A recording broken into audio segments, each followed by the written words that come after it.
Baik, pemirsa Banyuwangi 1 TV, ketemu lagi dalam sesi kedua ya. Ini menarik. Tadi sudah dibahas soal siapa Ki Gamblang atau Ki Fatur Gamblang yang cukup dikenal tidak hanya di antero nasional namun juga internasional. Justru menurut saya kalau saya baca sejarah beliaunya ini pernah di luar negeri. Jadi pangsa pasarnya itu di luar negeri. Padahal orang Banyuwangi, tidak banyak orang Banyuwangi tahu bahwa Ki Fatur Gamblang ini aslinya itu Banyuwangi Genteng. Ini yang harus kita gali, mumpung orangnya di Banyuwangi hari ini. Jadi masyarakat Banyuwangi ketika bicara soal dalang di Indonesia, kita sudah punya orang, kita punya nama sosok yang memang berangkat dari Banyuwangi. Namanya Ki Fatur Gamblang. Nah, saya akan coba menggali pertanyaan lagi nih sama Ki Gamblang. Ya Ki, tadi sudah disampaikan bagaimana jenengan itu berawal menggeluti dunia atau profesi sebagai dalang, dan saya dengarkan tadi, kita dengarkan bersama-sama mengalir ya, tidak terus kemudian ada impian tapi mengalir. Sampai SD, SMP itu mengalir, ketemu Ki Mbah Karno itu tadi ya. Nah, ini luar biasa. Ya, Ki, jenengan di saat setelah SMP, SMA, kemudian tampil dalang itu di mana ketemunya? Mungkin bisa dijelaskan. Jadi riwayat runutannya tadi itu. Jadi untuk pengalaman pentas ya. Itu walaupun saya sudah sering melakukan untuk kalangan terbatas, tapi saat itu saya masih belum berani untuk mendalang semalam suntuk karena ya menyadari bahwa mendalang saya bukan berbasic dari institusi pendidikan. Jadi saya mendalang kan memang otodidak satu, terus yang berikutnya tidak pernah kursus, tidak pernah les dan lain sebagainya. Saya hanya belajar dari apa yang saya lihat, terus saya praktekkan, saya latih dengan disiplin setiap hari. Kemudian saya coba untuk ya direkor-rekor dewe lah, makanya banyak sekali untuk adegan-adegan maupun dialog maupun sabet gerak wayang itu sabetannya memang nggak sama dengan orang-orang karena ya memang golek-golek dewe. Bedanya gimana? Maksudnya tidak sama itu bagaimana? Kalau kita sering melihat wayang pada umumnya bukan berarti menyamakan dengan dalang-dalang yang lain, tapi yang sudah ada sabetan itu punya format, sabetan itu gelut wayang. Jadi gelut wayang itu bisa ditebak. Lek mari nyengkiwing, mari ngono ngantem. Lek mari endo terus mari ngono mlebu kok diantem kok kene der. Tapi kalau saya karena belajar dari sendiri, dari angen-angen ya sak metune gitu loh. Jadi banyak ya nun sewu banyak kejutan-kejutan yang tidak sama dengan yang pada umumnya. Tapi kan gini, wayang itu banyak sekali, terus itu kan ada karakter-karakternya sendiri, juga ada alur cerita atau pakem mungkin ada kayak gitu. Nah itu didapat dari mana tuh? Apakah di SMP tadi udah dapat atau di dunia mana dapatnya? Jadi untuk pakem yang utama adalah kita mempelajari yang konvensional dulu, yang cerita-cerita klasik, cerita-cerita Mahabharata, Ramayana kita harus menguasai dulu. Yang jelas itu kita harus luar kepala sehingga kita bisa mengembangkan dengan apa yang menjadi angen-angen kita. Cuma dari baca atau ketemu orang lagi? Tadi di masa kecil kan ketemu Pak Dalang Karno tadi. Apakah ketemu sosok lagi? Jadi gini, dalam perjalanan tentu sangat banyak sekali orang-orang yang ikut membentuk saya, terutama ketika saya SMP itu kan SMP Negeri 1 Genteng tadi. Setelah itu kan saya melanjutkan sekolah di Sekolah Menengah Seni Rupa Jogja. Jogja. jadi dari Jogja di situ, jadi Toto Gelar itu yang terlihat mata itu saya belajar seni lukis di sana. Tapi sebenarnya saya menyelam minum air. Saya tahu di sana banyak dalang hebat-hebat. Betul. Yang iya. bisa saya parani, Betul. yang saya bisa soani. Selain itu di Jogja saya juga sering ngeluyur ke Solo. Di mana di sana itu, banyak maestro-maestro yang hebat luar biasa yang bisa saya curi ilmunya. Berarti pernah berguru juga ya? Bukan berguru, artinya kalau berguru itu kan belajar cara mendalang wayang. Ya. Tapi kalau kita bertemu dengan seorang dalang maestro, itu yang lebih sering terjadi adalah saya menanyakan bagaimana cara mendalang yang baik. Artinya bukan cara megang wayang, bukan cara bersuara atau bukan. Jadi di beberapa maestro itu kenal secara pribadi ya? Alhamdulillah ya. Siapa sih misalnya? Ki Mantep Sudarsono, Ki Entus Susmono, Ki Purbasmoro sudah seperti ya seperti kakak, seperti anak sendiri mungkin ya, sangat dekat sekali. Ki. Oh ya, itu yang bentuk kambing makanya. Saya banyak belajar dari beliau, bukan belajar mendalang, tapi belajar menggali suatu hal yang di sekolah kira-kira tidak ada. Bagaimana cara mengunci penonton tidak pulang? Bagaimana cara mengatasi penonton yang pasif? Bagaimana cara mendalang supaya dramanya itu kelihatan hidup? Bagaimana menggambarkan orang yang sedang marah tapi lembut? Itu ada seninya tersendiri. Jadi di situ saya banyak menggali, terus akhirnya di tahun 2000, tahun 97 Juli waktu itu saya di Jakarta ada kesempatan pentas, yaitu di Festival Kebebasan Berekspresi. Itu penyelenggaranya adalah OI, orang Indonesia, Yayasan milik Mas Iwan Fals ya. Waktu itu pentas dengan durasi 1,5 jam. Itu dengan berbahasa Indonesia. Dalang tapi 1,5 jam. Ya. Tapi rata-rata dalang itu berapa jam itu? 7 jam. 7 jam. Nah ini ada pertanyaan yang nyeleneh ini barangkali, dan mungkin pemirsa juga perlu tahu. Dalang biasanya itu ketika dia mentas, mohon maaf, apa enggak keburu ke belakang gitu. Ini saya harus tanyakan ini kepada beliaunya ini. Ini apa memang sebelumnya itu apa ada ramuan minuman jahe apa gitu biar enggak keburu ke belakang, itu gimana bisa dijelaskan? 7 jam ranguyuh ya. Iya 7 jam. Kan ya, gini. Saya tadi itu kan mau nanya itu sebetulnya. Ya ini mewakili di masyarakat di manapun. Istilahnya ya cara blak-blak nguyuhe klendi itu. Pakai mantra atau gimana? Apa pakai pepes atau bagaimana? Kan kebanyakan penafsiran masyarakat itu kan ke klenik itu. Bisa. Jadi gini, saya kalau menjelaskan cuman satu sisi itu berarti saya tidak fair. Oke. Saya akan menjelaskan dengan 3 sisi.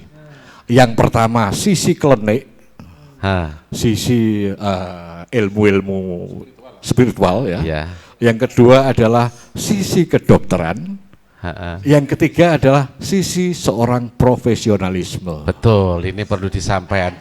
Nah ini pertanyaan mulai dulu pasti ini pemirsa mesti pengen tahu ini. Betul. Sekarang penjabarannya ya. Ya. Betul. Kalau zaman dulu itu di tuntunan pedalangan, pokoknya di perguruan pedalangan era dulu itu pasti seorang guru itu mewariskan doa-doa kepada muridnya supaya nanti diberikan kekuatan dalam ketika mementaskan cerita, supaya tidak kudu nguyuh, tidak pengen pipis, tidak pengen macam-macam lah seperti itu. Jadi bisa jadi atas kekuatan doa. Jadi segala sesuatu yang diyakini mungkin bisa berpengaruh terhadap dirinya. Itu yang secara spiritual. Nah, medis. Itu tadi yang dari doa-doa itu tadi. Dari doa-doa yang Didapat dari siapa ini? Ya dari leluhur, dari mbah-mbah Indian. Jeru yang iki, Bin. Iya. Kemudian yang medis? Secara medis ya. Ya. Dalang itu satu malam, itu saya kalau dalang semalam itu bisa habis 4. Iya. 4 ini. Kopinya 1 mug, gelas besar, tehnya 1 gelas. Iya. Lah terus kira-kira melayune yang Lah iya. Lah ya. Iku banyu tok terus miline nang endi? 7 jam gak katik ngadeg blas. Ya itu. Secara medis ya. Ya. Yang namanya dalang itu di bawah lampu yang punya watt cukup tinggi. Iya. Ya, kalau biasanya standar itu 650 itu halogen. Iya. Itu hangatnya luar biasa. Bahkan kalau kita di bawahnya diam saja itu kita sudah bisa berkeringat, apalagi kalau sambil bergerak. Sambil joget ya wayang. Iya. Otomatis itu keringat itu keluar semua. Iya. Logikane lek banyune wis metu saka keringet, ora metu saka Oh, ngisor. gitu. Itu logikanya. Oke, itu medis. Medis. Ya. Kalau secara sisi profesionalisme bahwa menjadi dalang itu memang sangat-sangat berat. Satu, semuanya gerak, semua oke ya, oke. Tapi yang jelas gini, sebagai seorang profesional, dalang itu harus menghafal urutan cerita, Iya. harus menghafalkan dialog, Betul. harus memberikan jiwa kepada masing-masing wayang, harus menghafal iki engko gendinge opo. Terus habis gitu engko bar iki enek banyolan opo. Di mana tempat kita nyindir panitia. Terus bagaimana supaya penonton itu asik, enjoy. Terus habis ini nanti adegannya apa? Jangan sampai salah supaya bisa nyambung dengan yang di depan. Saking oke pikiran, nanti orang kok bernguyu. Oh gitu ya. Masuk akal, masuk akal. Profesional Iya. itu. Tapi Betul, betul. apa ini tadi kan saya membayangkan umpamanya Mas Bin jadi dalang. Itu mungkin kalau melihat sindennya kok yang jeding terus itu. Iya, iya, iya. Ini yang menarik barusan Kang Bin, bahwa Ki Gamblang ini punya bakat dari kecil, punya kemauan yang keras sampai duit jajannya hanya untuk beli wayang. Iya. Terus didukung oleh lingkungan. Iya. Nah ini yang keren nih. Beliau tinggal di Jogja. Terus kemudian sering ke Solo juga hanya karena kemauan yang keras tadi itu dengan lingkungan yang sangat mendukung sehingga kenal dengan dalang-dalang besar. Itulah yang membentuk beliau kayaknya. Kurang lebih kan kayak gitu ya. Artinya lingkungan itu sangat penting ya. Iklim itu. Ya, jadi saya untuk sowan kepada beliau itu yang saya ambil terus terang yang utama ya, itu bukan ilmunya tapi spiritnya. Dukungan dari mereka beliau-beliaunya itu ya. Gini, jadi bagaimana cara beliau mencintai wayang itu yang lebih saya ambil. Jadi piye carane beliau itu bisa konsisten menjadi dalang, bagaimana beliau kok bisa hidup sekali dalam memberikan karakter pada masing-masing wayang. Itu kebanyakan yang saya ambil. Jadi bukan belajar carane sulo iki piye carane urutane piye pocapane piye, bukan itu. Itu ngalir sendiri ya. Itu saya bisa belajar di tempat lain, misalkan belajar dari rekaman, dari apa itu bisa. Tapi yang jelas kalau menjiwai tadi itu ya. Merupakan sebuah kerugian besar kalau kita bertemu dengan maestro hanya bertanya cara menggerakkan wayang. Betul. Oh. Iya. Menarik. Karena apa? Beliau bisa seperti itu, tentu ada power yang luar biasa yang disimpan. Jadi yang dicari sama Givator Dalang ini cinta dulu. Nek ngomongno teknis kan nomor 17 Om, kira-kira gitu. Iya, kira-kira gitu. Luar biasa. Tapi Mas, itu benar itu kalau kecintaannya dia terhadap wayang. Soalnya kan saya tuh punya kamar di rumah dia itu, sampai saya itu disediakan kamar khusus. Jadi saya sering melihat aktivitas ibaratnya latihannya dia mendalang.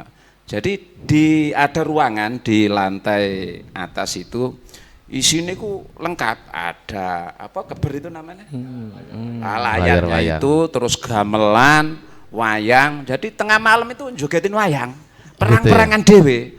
Lah, Oh, latihan dewe. iya, Iya, itu iya, hampir tiap malam. Jadi belum nanti ibaratnya lukisannya dia kan juga temanya wayang. Sampai bojone itu didedet wayang, istilahnya seperti itu. Oke. Serang ibaratnya kecintaannya terhadap wayang itu. Cak Sugih kenal sama Ki Gamblang ini sejak kapan? Atau dulu kenalnya masih sekolah atau bagaimana? Ini penting juga. Saya sebetulnya kepingin tanya, dipanggil Ki itu sejak kapan? Kemudian kan ada banyak ini, ada Cak Adi teman sekolah. Kalau Om Deddy mungkin teman waktu di Jakarta seperti itu. Kan saya kepingin ngobrol dulu sama Om Deddy. Om Deddy kenal Ki Gamblang ini di mana? Sejak kapan ini? Apa dulu sampean itu karena sama-sama Banyuwangi begitu panggilannya Pak Patur atau mungkin sudah kujuluk Ki Gamblang gitu atau gimana?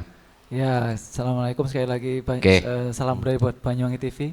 Ini kenal Mas Fatur ini hampir 4 tahun lalu kalau kita pertama WA. Masih baru ya? Iya baru. Tapi ternyata kita masih ada bobo saudara Mas ya. Dulur dewek. Iya, dulur dewek nggak taunya. Iya kan. Mas Fatur di Genteng, saya di Gendo ya kan. Ternyata juga paman saya menikah dengan kakaknya Mas Fatur ternyata. Jadi masih bawa saudara. Begitu kita WA-an di Jakarta, saya main ya kan, saya main ke rumahnya, kita ngobrol-ngobrol, nyanyi-nyanyi. Oh iya ya, ternyata ini. Tapi baru ketemu kali ini, walaupun lama-lama sama di Jakarta ya. Saya hampir 22 tahun di Bogor. Dan dunianya berbeda, satu rocker, satu. Ya, ini malah sempat waktu itu kita sempat Mas, gimana kalau kita kolaborasi ya kan? Sampai Dalang, saya musiknya rocknya gitu kan. Udah itu ya kan, udah positif gitu. Karena kegiatan Deddy di taunya ternyata ke pandemi ya.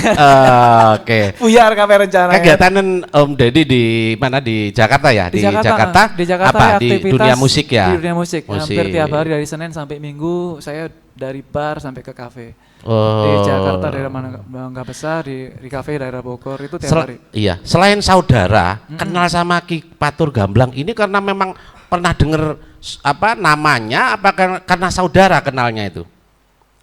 Pertama ya kita ini ternyata istrinya beliau ya gitu juga tetangga juga gitu kan. Karena saudara berarti, bukan karena Iya. namanya Ki Patur Gamblang yang Ki Gamblang populer. 4 tahun lalu udah punya nama memang. Oh. Saya tahu dari Instagramnya juga begitu ternyata kita Instagraman terus WA-an, terus habis itu ketemu dan akhirnya di situ bahwa kita tahu Jadi kalau benar-benar memang populer namanya Ki Patur Gamblang. Sudah populer. Kalau saya berarti masih nasional, Jakarta beliau udah internasional ya. Oh, ngakoni ya Dan berarti. terus terang aja, Iya, saya nyampe di sini hari ini ya kan, Iya. hari ini di sini juga ke bawah aura beliau ya kan. Amin. Iya, iya. Secara Menjadi nggak aura langsung. positif Iya. semuanya bagi Aura masyarakat positifnya ke dimanapun bawah ini. saya sampai Amin. ke sini terus terang Iya. aja. Mungkin saya nggak kenal Banyuwangi TV kalau nggak ada Ki Gamblang. Gitu. Karena semalam Oke. ternyata besok aku wawancara di Banyuwangi TV. Kok kebetulan? Banyuwangi saya juga 1 TV. Iya, Banyuwangi 1 saya TV, pengen ya. juga itu kan kenalan di Banyuwangi TV karena memang hampir 10 bulan saya di Banyuwangi ini dan memang merintis di dunia musik di sini ya kan. Karena saya pengen juga terapin apa yang saya udah dapat di Jakarta dulu sama di daerah Jabodetabek lebarnya. Iya. Kenapa kalau nggak bisa diterapkan di Banyuwangi ini? Karena di Banyuwangi ini juga ternyata sudah maju juga. Banyak hotel-hotel bagus juga, Iya. ya kan, bintang 4, bahkan hampir mungkin bintang 5 itu kan. Dan semoga Banyuwangi TV, 1 TV nanti memang bisa menjadi wadah ya kan. Amin. Buat orang-orang seperti saya ini ya kan, yang terpanggil ya. Putra daerah, saya benar-benar asli di sini, lahir di Gendo. Iya. SD saya di Gendo 1, SMP di SMP 3 Genteng, SMA di SMA 2 Genteng, ya. Habis itu merantau, setelah itu di Pakuan sono, dan sekarang ternyata karena corona dipanggil ke sini kan, dan saya terus terang pengen sekali bahwa di tanah kelahiran saya ini saya ketemu orang-orang baik ya kan, yang sevisi juga seprofesi kalau bisa itu kan, terus dan memajukan musik Banyuwangi untuk bukan hanya di lokalnya, tapi gimana caranya Banyuwangi ini juga menjadi musik nasional, musik-musiknya. Karena saya lihat juga di Banyuwangi juga banyak-banyak bule ya, ternyata banyak-banyak bule, dan mereka juga kita harus terbuka bahwa kita nggak harus terfokus dengan lagu daerah, karena juga boleh kan nasional dan internasional, jadi kan Ya. kita harus terbuka juga. Oke. Jadi yang biasa profesi di lagu daerah silahkan, habis itu diperkuat ya kan. Tapi yang profesi nasional secara nasional juga berkembang dan ikut memajukan musik Banyuwangi, itu harapan saya. Amin amin ya. Anu, Nanti Kang Bin, ada sinergitas. Tadi kan Ki Gamblang ini terbentuk lebih matang itu karena lingkungan tadi itu, Ya. karena pertemanan. Kalau Mas Dedi ini, apakah mulai di sini sudah memang suka musik, terbentuk di sini, atau memang karena lingkungan juga di sana? Saya karena lingkungan terus terang aja juga. Karena waktu SMA sampai SMA di SMA 2 itu, saya senang musik tapi nggak pernah punya sarana untuk situ. Ya. Nggak punya grup band juga ya kan. Tapi begitu saya kuliah di Pakuan Bogor, ketemu teman-teman yang musisi juga ya kan. Ya. Akhirnya di situ ikutan festival itu kan ngeband. Di kafe-kafe juga. Artinya lingkungan itu memang Lingkungan betul-betul mempengaruhi. penting. Ternyata gitu lingkungan loh. mempengaruhi. Dan Oke. semoga lingkungan Banyuwangi nanti juga berkembang seperti itu. Jadi yang punya musikalitas ya kan, nggak harus Iya. keluar Banyuwangi. Di Banyuwangi aja kita bisa memajukan dan bisa hidup. Betul, Harusnya begitu. dan acara kita hari ini ya, ketika saya nyampaikan ke Kang Bin ada Mas Fatur, Ki Gamblang Carito ini lagi datang. Nah, sebagai yang pelaku media nih, mempersilahkan itu dipakai tempat kayak gini kan sebenarnya dalam rangka untuk membangun iklim seni budaya itu lebih Betul. marak di sini, Ya, lebih hidup. mudah-mudahan menjadi nilai manfaat nanti harapan panjenengan tidak hanya di dunia musik. Saya pikir Banyuwangi ini ya, kalau saya di luar kota itu gudang dari seni dan Betul. budayanya luar biasa. Betul. Ya terbukti tidak cemeng-cemeng ini. Beliaunya Ki Fatur Gamblang ini sudah moncer sampai internasional. Oh ya, mumpung ini saya ingat ini Ki Gamblang. Ki Fatur Gamblang, kok disebut Gamblang ini maksudnya Ki Fatur Nama asli Gamblang-gamblangan gitu. Sebelum jenengan jawab, saya kepingin tahu teman sekolahnya dulu ini Mas Adi ini, Mas Adi. Nama aslinya sebetulnya Ki Fatur Gamblang ini siapa? Terus kemudian kok sekarang dipanggil Gamblang ini apa ini? Nanti yang jawab Gamblangnya biar beliaunya sendiri. Silakan Mas Adi. Oke, setahu saya dulu saya ini satu letting ya, tapi beda kelas. Saya di F, beliaunya di kelas C.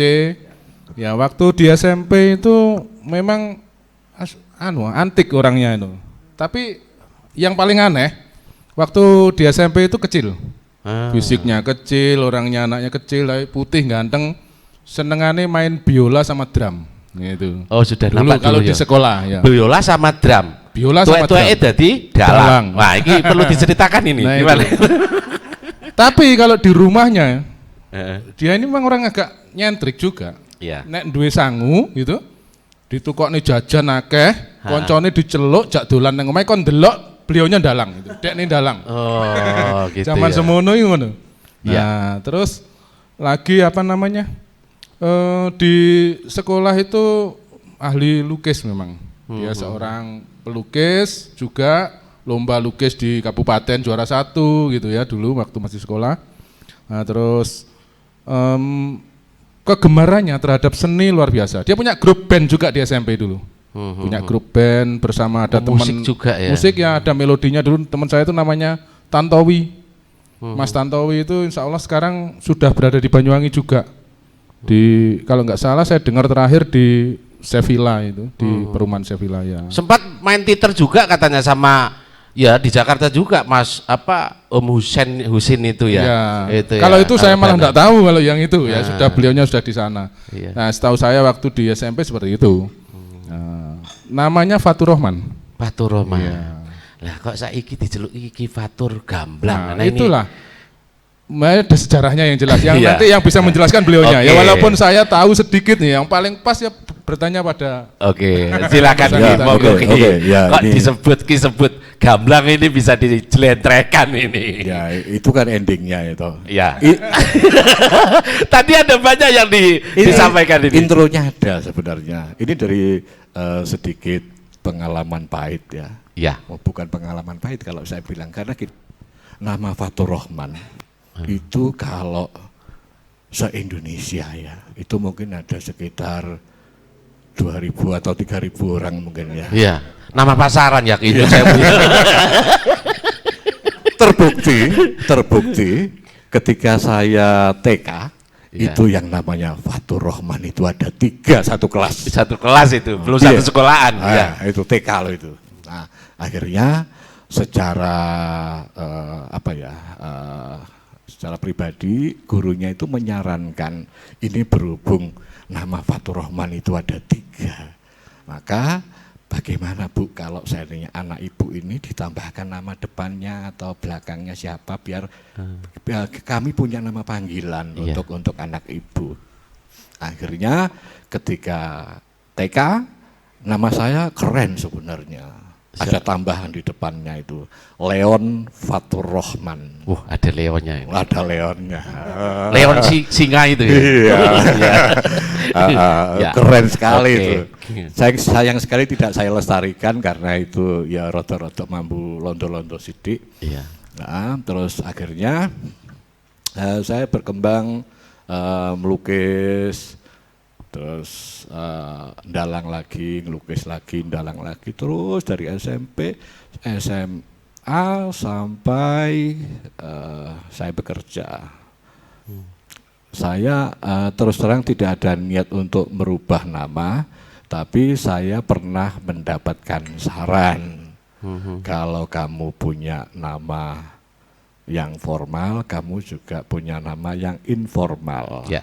Informal itu untuk keperluan Pentas. karya, jadi misalkan untuk tanda tangan karya, untuk nama panggung dan lain sebagainya, itu diperlukan bagi seorang seniman. Lah terus siapa? Ya mbuh golek dhewe gitu. Iya. Akhirnya dapat wangsit gitu, celorot. Celorot itu. Moro-moro ki langit kaya enek tulisane ya. Iya. Gamblang. Weh, cocok iki aku yang ngono. Nah, terus nama itu saya pakai setiap saya melukis selesai gamblang gitu. Dan akhirnya menimbulkan sebuah respon dari masyarakat bahwa nama saya itu gamblang. Dan juga menimbulkan sebuah pengertian khusus bahwa gamblang itu artinya jelas. Tapi ketika saya menjelaskan sesuatu, mereka ya semunir atau kecilik campur kudung guyu, karena gamblang itu sebenarnya artinya bukan jelas. Iya, apa ya? Gam itu gambar, lang itu ndalah. Nah, Itu kalau di nama pribadinya ya. Tapi kalau terus kaitannya dengan wayangnya, kok disebut wayang gamblang Nusantara itu gimana? Kalau wayang gamblang Nusantara itu kan wayang pengembangan ya, sebenarnya bukan wayang yang klasik, itu kan wayang kreasi saya dalam artian ya gamblang, ya memang di wayang gamblang itu ya isinya ya gamblang, gambar sih terus ndalang kan gitu. Maksudnya gambar sih gimana? Jadi setiap saya mengadakan pementasan itu biasanya saya adakan atraksi sedikit. Atraksi sedikit bukan sebenarnya untuk pamer, itu bukan. Iya. Tapi sebenarnya itu adalah media untuk memanggil penonton. Jadi penonton sing mapane ning pojokan iki padha nyedak kabeh delok wong gambar.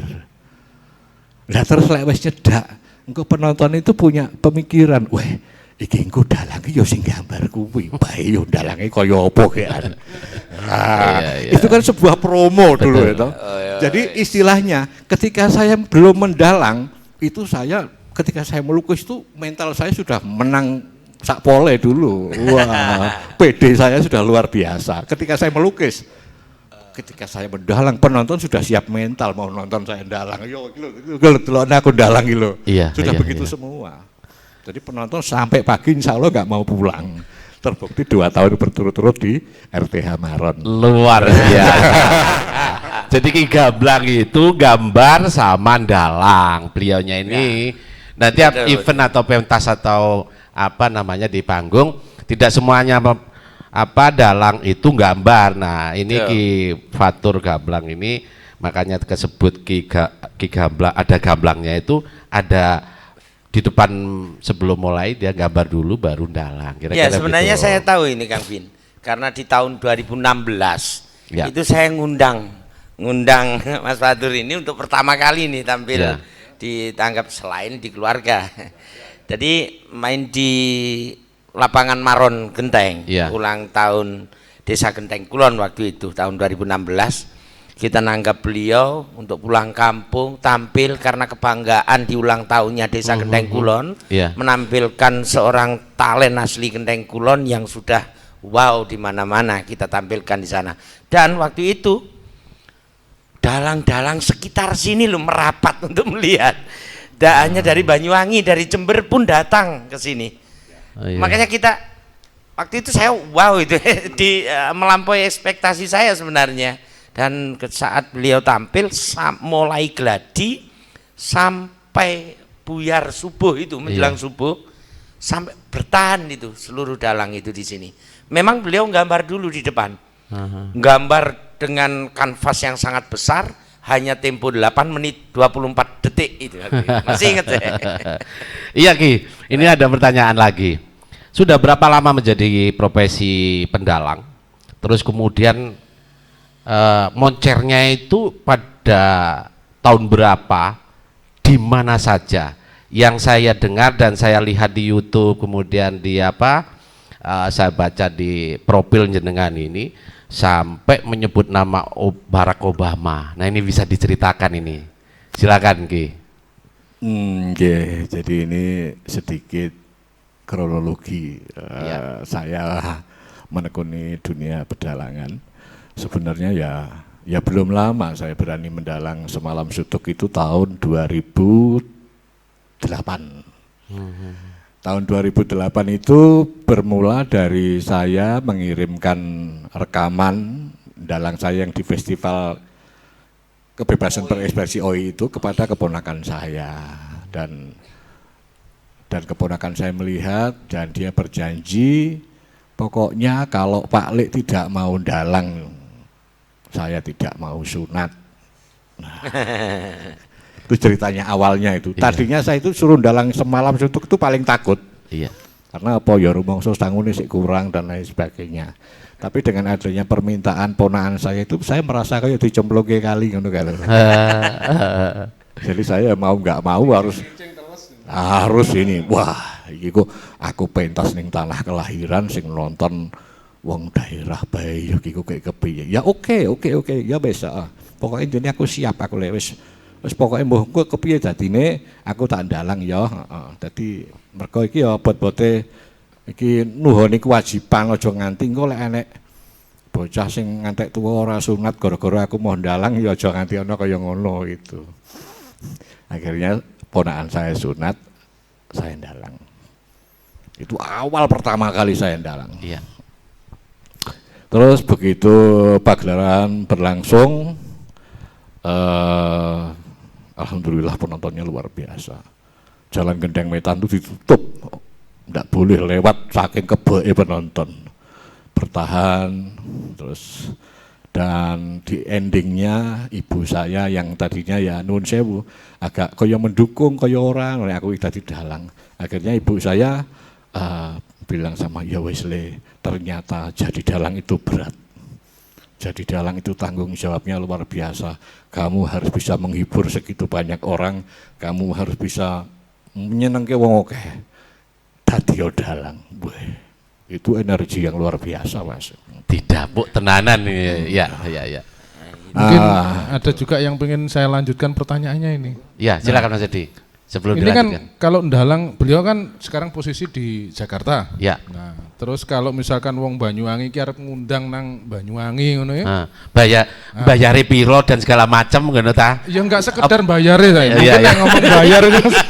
Nah, beliaunya ini kan jauh toh. Iya. Nah, terus marek ngono harus membawa peralatan segala macam itu perlu enggak kira-kira? Nah, nek misalnya yogone, Ya.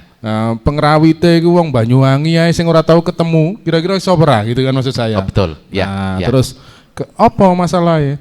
Nenek ngundang Mas Gamblang terus kudu nggawa yoga teko Jakarta, alat musiknya dari sana semua, wayang itu kono kabeh lah yo larang gitu. Iya. Nang iku. Kira-kira umpamane yogane wong Banyuwangi ae wis terus marek ngono wayange wayang kok Banyuwangi. Mas Gamblang yang membawa secukupnya barangkali untuk tambahan Iya. atau untuk apa. Itu piye kira-kira Mas Ya, Gamblang? Iya. sebelum dijawab, saya tambah lagi nanti bisa jadi satu jawaban. Terus kalau misalkan di musim pandemi apa pengurangan apa lebih kan menjadi silakan. Oke. Jadi gini, dari pengalaman yang sudah nyatanya saya sudah pernah membuat sebuah pentas di RTH Maren ya selama 2 tahun berturut-turut. Itu nyatanya saya juga diiringi oleh musisi Banyuwangi. Saya dari Jakarta hanya membawa 2 orang saja, karena mereka di dalam pagelaran saya ibaratkan sebagai sopirnya konco-konco, yaitu saya bawa seorang pengendang dan pembeduk. Jadi pembeduk itu yang sudah akrab dengan gerak sabet saya, kalau pengendang itu yang bisa mengatur jalannya irama gamelan. Jadi kalau saya sudah membawa 2 orang itu, artinya posisi saya aman sekali. Ya. Saya tidak perlu latihan pun saya berani. Nah, tapi kaitannya dengan tadi kan saya tanya yang belum dijelaskan tadi ya, terpotong ini. Wayang gamblang Nusantara tadi. Gamblangnya sudah jelas itu. Menggambar dulu terus kemudian mendalang. Lah Nusantaranya ini. Nah, kaitannya dengan itu. Nusantara awalnya ya dari sedikit kegelisahan dan angen-angen ya entah nanti terwujud atau tidak bahwa wayang itu mungkin nggak ya kalau seandainya tidak hanya menjadi milik orang Jawa saja, tapi bisa dinikmati oleh orang Aceh, orang Padang, Kalimantan, Sulawesi, Papua, Jawa Timur, dan lain sebagainya. Loh, kan aneh nih Kang Bin. Wayang kok bukan orang Jawa kan gitu ya penikmatnya. Iya. Rata-rata Ya, kalau Wai. misalkan wayang itu Ya kan bukan rata-rata, wayang itu ya Jawa. iya. Kan gitu jelas. Nah ini ada Nusantara itu kan berarti harus ada sesuatu yang harus mewakili dari masing-masing daerah kan begitu. Loh, lah ya. Ya. Ya, jadi kebetulan kami didukung oleh teman-teman para musisi yang handal, yang pilihan. Mereka kebetulan sering mengiringi pentas tari keliling dunia. Itu beberapa saya ambil untuk menjadi musik director. Jadi di Wayang Gamblang Nusantara itu selain musiknya Jawa, saya juga mengambil musik-musik tradisional seluruh Indonesia. Jadi dalam bahasa Indonesia juga. Musiknya yang seluruh Indonesia. musik-musik daerah se-Indonesia. Iya. Banyuwangi katut enggak ini? Banyuwangi untuk pembukaan. Maksudnya gimana itu? Jadi ketika bedol kayon saya mengambil kuntulan. Weh, keren. Ojo sampai ketinggalan, ojo sampai Iya, lali ojo sampai kan pedot toyot itu ya. Tapi ini satu hal ya, karena kami memang bukan maksudnya bukan musisi asli dari Banyuwangi. Iya. Jadi ya kuntulannya pasti tidak seorisinil sini lah. Iya. Iya, Tapi iya, secara iya. kuping kayak kuntulan sudah cukup Masuk, lah. masuk. betul, Nah, betul. berarti kan ada kerepotan tersendiri ya, kerumitan kalau mau show di sini dengan cuma bawa pengendang dan Gini, beduk itu. jadi gini, Iya, iya. kalau pentas di Banyuwangi mungkin kita tidak menggunakan wayang gamblang Nusantara, nah, ya itu maksud saya. tapi wayang konvensional. Wayang Ya. konvensional itu artinya kita menggunakan wayang gaya klasik, tapi yang sudah dimodifikasi, Modifikasi, ya ya. dengan gaya saya, misalnya seperti film ada intronya apa, yang itu kalau saya mendalang yang klasik seperti itu. Kalau menggunakan wayang gamblang Nusantara, ya tentu memerlukan biaya yang sangat tinggi sekali. Jadi hal yang paling berbeda wayang konvensional dan wayang gamblang Nusantara itu di musiknya ya. Ya, yang utama di musik, terus Terus yang bisa bahasa Indonesia juga kayak gitu. terus ya dialognya bahasa Indonesia, terus kita tampilkan juga tokoh-tokoh nasional yang bisa kita masukkan ke situ. Tampil tokoh nasional gimana maksudnya? Ya, ada wayang Pak Presiden Jokowi, ada Pak Presiden Soeharto, ada Ibu Susi Bentuk Pujiastuti. wayang. Bentuk wayang. Asli wayang. Ya, nanti kita masukkan ke dalam adegan. Nah, maksudnya wayangnya itu juga lukis dan Iya. pahat gitu. Iya, Yang iya. membuat Saya sendiri. ya karena tukang gambar tadi. Iya. Nah, Ki, Keren. itu tadi kan saya dengar ada Pak Jokowi ya yang digambarkan dalam wayang. Nah, bisa sedikit menggunakan bahasanya Pak Jokowi atau bahasanya siapa yang tokoh-tokoh nasional di sini mungkin Ki. Termasuk Obama tadi. Nah, kayaknya termasuk Obama tadi. Obama gue bahasa Inggris Om. Tapi silakan monggo Ki. Coba Ki. Mungkin pemirsa biar tahu juga kalau misalkan kalau ke dalam kan ngadepnya ke ini nggak ke kamera. Nah, Betul. ini jenengan ngadep kamera disampaikan juga bahasanya Pak Jokowi suaranya kok persis piye. Nah, ini berhadapan ke Pak wajah jenengan. Jokowi ketemu Semar. Iya, mungkin bisa Iya. didialekan gitu Ya, lah. kalau nggak ada wayangnya tentu berbeda kalau ada wayangnya. Iya. Tapi minimal kalau dalam penghayatan masing-masing karakter ya kita harus belajar untuk mengenal detailnya. Jadi misalkan untuk kayak Pak Presiden Soeharto itu ini datang itu Pak Presiden Soeharto ngomong ini yang dinamakan budaya gitu. Itu Pak Soeharto. Soeharto, Iya, iya. Banyak sekali budaya yang harus kita lestarikan, tapi ada satu budaya yang tidak boleh kita lestarikan, gitu. Apa itu? Budaya korupsi. Oke. Itu.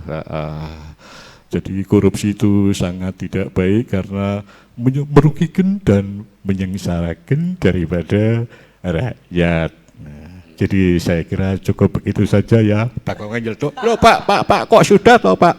Ada apa Mas Bagong? Bu yang ngomong yang lain Pak. Oh ya, boleh saya bicara sedikit Mas Bagong? Oh silakan Pak. Sefinak zamanku dah.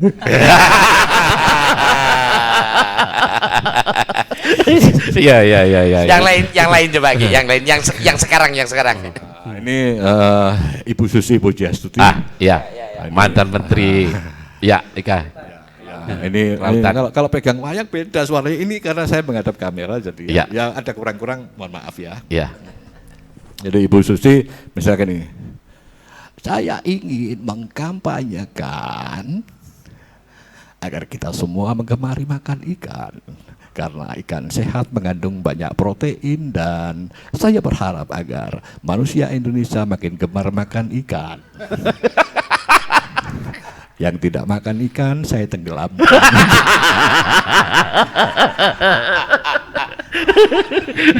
Wah, luar biasa. Beliau tadi sampaikan nih menyerap bagaimana menjiwai mendalang, Ya. bukan bagaimana teknik. Jadi itu makanya untuk urusan teknik tadi kan disampaikan membebaskan. Apa nggak takut nih dimarahi oleh dalang-dalang nggak cocok karo pakeme, Oke. ini kurang ajar ngerusak pewayangan kan gitu. Jadi begini, yang dimaksud merusak itu bukan yang saya lakukan, itu saya terapkan, saya tekankan. Jadi yang dimaksud merusak itu misalkan ya, Petruk kuwi anake Werkudara, itu merusak. Betul. Ya, oke. Terus Gatotkaca kuwi anake Semar, itu merusak. Iya. Itu. Jadi yang saya lakukan itu tetap menggunakan idiom klasik, silsilah tidak ada yang saya rubah sama sekali, urutan cerita juga mungkin ada yang saya garap tapi dalam keperluan untuk drama. Betul. Supaya sajian lebih menarik, supaya lebih hidup, supaya ya tidak membosankan. Betul. Penonton itu kok adegan ini iki? Wah, iki kok kayak kepiye iki? Betul. Itu penting sekali. Iya. Karena semakin penasaran penonton dengan apa yang kita sajikan, semakin dia tidak mau pulang sebelum Betul. selesai. Itu tuntutan seorang dalang itu Iya. seperti itu, Om. Dan profesi apapun menurut saya bahwa kalau misalkan siapapun tidak bosan harus ada kreasi, inovasi. Saya yakin dan saya pernah melihat apa namanya YouTube-nya Ki Fatur Dalang itu di hari ini di momen milenial ini ada wayang yang dicampur musiknya loh ya, musik game, terus kemudian gambarnya itu gambar gambar Gatot Kaca tapi gambarnya apa gitu di game-game seperti itu menarik. Dan sebelum nanti dibahas selanjutnya, pemirsa Bajai Satu TV karena di gesah sore ini atau obrolan di acara Rehat Sore ini masih cukup panjang, ikuti yang satu ini.